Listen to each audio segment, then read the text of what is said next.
This training video covers Step 9 of the HeavyJob Foreman's Reference Guide, how to enter crew start and end times in the Schedules tab. In this video, we'll cover the Schedules tab, why it's important, and some shortcuts that will help you enter your crew times a lot quicker. I have a HeavyJob time card that's already been completed. I have the hours entered, and the first thing I want to make sure everybody understands is that the total hours on the right-hand side of the time card are the accounted for hours, not necessarily the worked hours. You can see that on my time card, everybody is accounted for at least 8 hours. They have a full shift. But if you click on the Schedules tab, you'll see that those hours vary by employee based on what was worked and what was not worked. So the Schedules tab is showing worked hours only. The time card total are the accounted for hours. The other thing you may notice on my time card is that I have a column displayed for the calculated hours. Now this is a user preference that anybody can turn on. In order to have that preference, click on Utilities, click on Preferences, select User Preferences, and select Display Options. There's a checkbox that says Show Calc column on the main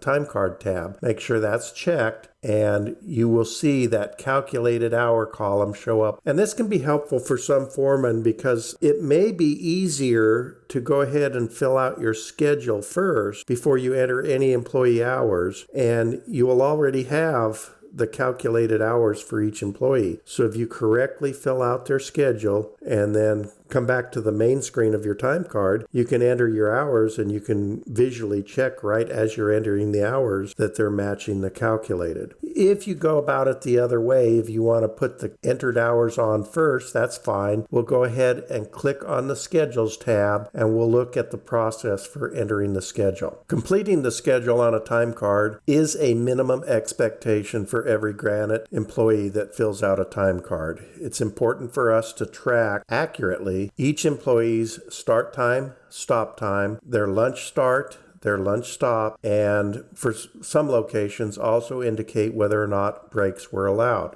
You'll see on the Schedules tab that I have a row of boxes across the very top of the time card. These are the default start and stop times for your crew. So anything that you fill in across the top in that row of boxes across the top will be applied to each employee unless that employee has a different entry on their individual lines. Now you could come in on each employee's line and enter their start, stop, and lunchtime individually, but it's much easier to use the default. And when you use the defaults, you want to select the start time and end time that apply to most of your crew. So we'll go ahead and click on the employee schedule button, and you'll see this employee schedule screen. And this is the same screen you'll see no matter where you click on this on the time card. So it shows the start time, end time, and lunch times in standard. It records them in military time because military time is easy to add and subtract. And it defaults when it opens up on a brand new time card. It defaults to 12 a.m., no lunch checked, 12 a.m. end time, and it's up to you to fill all of these in. So you can select each item and use the arrows up or down to change the time, but I find it's easier to select that item and just type in the start time, 7. And then I also find it easy to use the arrow keys on your keyboard to move to the next field. So if I move to the right one field, that's the minutes. If I move to the right again, that's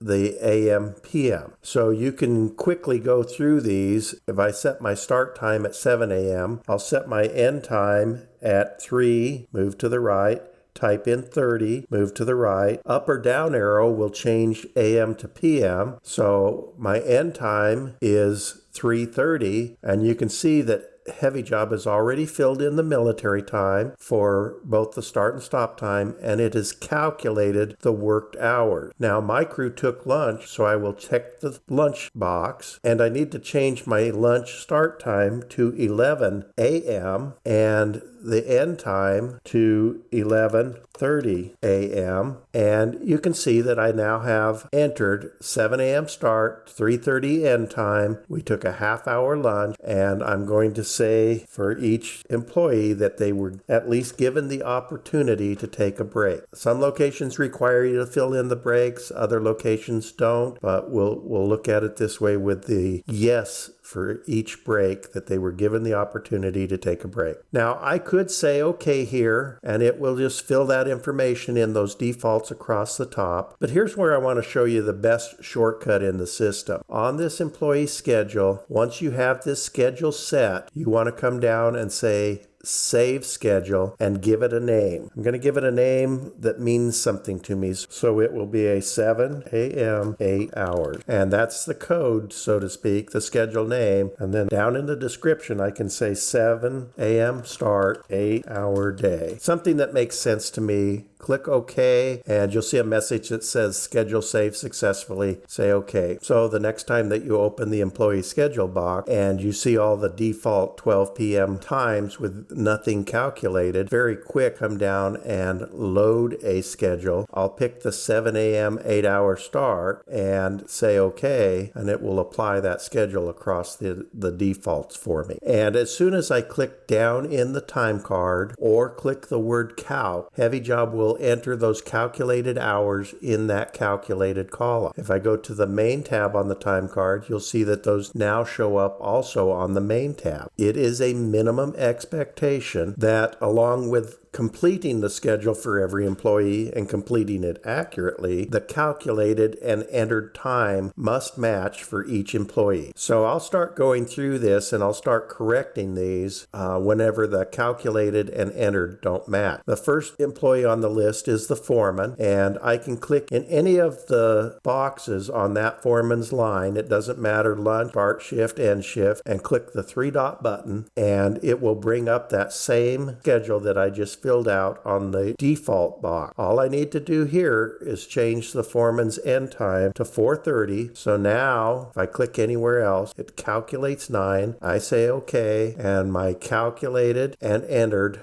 match. I go to my next employee. My next employee, if I look at them on the main tab, they were tardy 2 hours or unexcused 2 hours. They came in late. So on the schedules tab, I'm going to click on that employee's start time, click the 3-dot button and change their start time to 9 a.m. Say OK, click anywhere else, and now the calculated is 6, the entered is 6, and I move on to the next employee. My next employee is rather unique. I have a 0-hour employee. They actually did not work. If I look at that employee on the main tab of the time card, he's been excused for 8 hours, and I can actually click on the extra tab and look at the note that said he had a doctor's appointment, which is fine, but I still have to account for them on the schedule, and I still have to make the calculated and the entered match. So again, any of the boxes on that employee line, the 3-dot button, and the thing that you want to do is make the start and end time equal.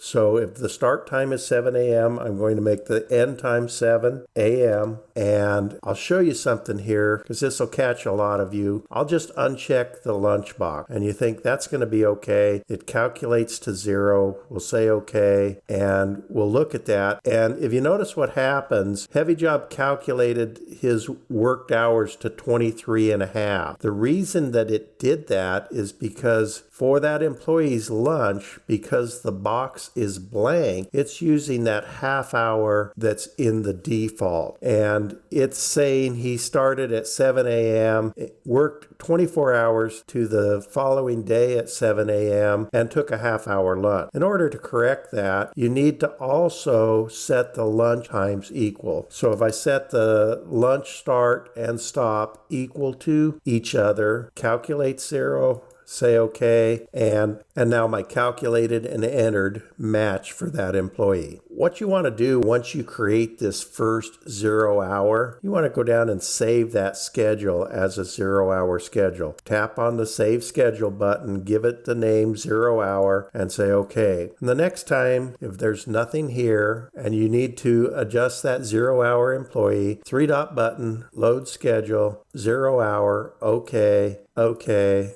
We're done. Calculated and entered Matt. And as I go through each of the additional employees, I find one more here, and they worked 6 hours. I'll go back to the main tab, and I noticed that they were also tardy. So on the schedule, I just need to adjust their start time to also be 9 a.m. Say okay, click anywhere else. Calculated 6. Entered 6. 8 hours for that employee, 8 hours for that employee, 8 hours for each of those employees. Now, if you're having problems distinguishing the employee and equipment lines here, here's a trick. Go back to that same utility preference, user preference, and on the display option, you can set your linked equipment color to light green. Most locations have unlinked equipment set to light yellow, but if you prefer, try this out. Set your linked equipment color to light green or the color of your choice, and on your time card now, each equipment line will be light green, your employees will be white, so it's easier to tell across the time card where your employees are, where your equipment are on the scheduled hours. And that's really all there is to it to fill out the schedule. It is a minimum expectation, once more, it is a minimum expectation that you complete the schedule for every time card, accurately record the start, stop, lunch times for every employee, and if your location requires, also indicate the breaks. One thing I did not mention, and this happens occasionally, on the employee schedule box, you'll notice that there is a second meal period. A lot of locations have labor laws that require a second meal period if the employee works a certain number of hours each day, and so the second meal period would allow you to record that second lunch. And for most locations, that second lunch is mandatory if the employee works over that threshold number of hours. So we do have a place to record that second meal period. That's it for entering schedules.